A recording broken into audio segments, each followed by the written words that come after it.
Hello, ഇന്ന് നമ്മൾ നോമ്പ് തുറക്കാനുള്ള പലഹാരം ഉണ്ടാക്കുകയാണ് കേട്ടോ. അപ്പോൾ ബ്രെഡ് വെച്ചിട്ടുള്ള ചിക്കൻ റോളാണ് ഉണ്ടാക്കുന്നത്. അപ്പോൾ അതിന് വേണ്ടിയിട്ട് ഞാനിവിടെ ഒക്കെ സെറ്റാക്കി വെച്ചിട്ടുണ്ട്. ഇന്നൊന്ന് ഫ്രൈ ചെയ്തെടുത്താൽ മതിയാവും. അപ്പോൾ ഇന്ന് നമ്മൾ കുറച്ചധികം തന്നെ ഉണ്ടാക്കുന്നുണ്ട് കേട്ടോ. കൂടുതലും നമ്മൾ സമൂസയാണ് ഉണ്ടാക്കാറ്.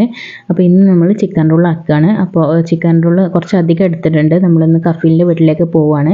അപ്പോൾ കഫീലിൻ്റെ വീട്ടിലേക്ക് കൊടുത്തേക്കാൻ വേണ്ടിയിട്ട് കുറച്ചധികം എടുത്തിട്ടുണ്ട് കേട്ടോ. അപ്പോൾ നമ്മൾ ചിക്കൻ റോളും അതിൻ്റെ കൂടെ ഫ്രൂട്ട്സും പിന്നെ ജ്യൂസും ജെയിമൊക്കെ എടുത്ത് വെച്ച സമയത്താണ് ഇവിടെ അടുത്തുള്ളൊരു നൈബർ നമുക്ക് ഇത് അവരുടെ ഐറ്റംസ് ആയിട്ടുള്ള നോമ്പ് തുറക്കുന്ന ഡിഷുകളൊക്കെ കൊണ്ടുവന്നത് കേട്ടോ. അപ്പോൾ ഇതിൽ ഒരുപാട് സാധനങ്ങളുണ്ടായിരുന്നു. ഫസ്റ്റ് ഈ ഒരു ഓട്സിൻ്റെ കറി പോലത്തെ ഈ ഒരു ഐറ്റം ഉണ്ടായിരുന്നു. പിന്നെ അതുപോലെ തന്നെ ഈത്തപ്പഴം റോൾ ചെയ്തിട്ടുള്ളത്. അങ്ങനെ കുറേ സാധനങ്ങളുണ്ടായിരുന്നു കേട്ടോ. ഫ്രഷ് ക്രീമിൻ്റെ ഒരു ബോക്സ്, അതേപോലെ തന്നെ ഫ്രൂട്ടിയുടെ ഒരു ബോക്സ്, അവരുടെ രീതിയിലുള്ള റൊട്ടികൾ, അങ്ങനെ കുറേ ഐറ്റംസ് ഇതിലുണ്ടായിരുന്നു. വത്തക്ക, സമൂസ, പിന്നെ ഇത് ഇവിടുത്തെ ഒരു ഇല കേട്ടോ. നമ്മുടെ മുരിങ്ങയിലൊക്കെ പോലത്തെ ഒരു ഇലയാണ്. അതിൻ്റെ ഒരു താളിപ്പാണ് ഇവിടുത്തെ സ്പെഷ്യലാണ്.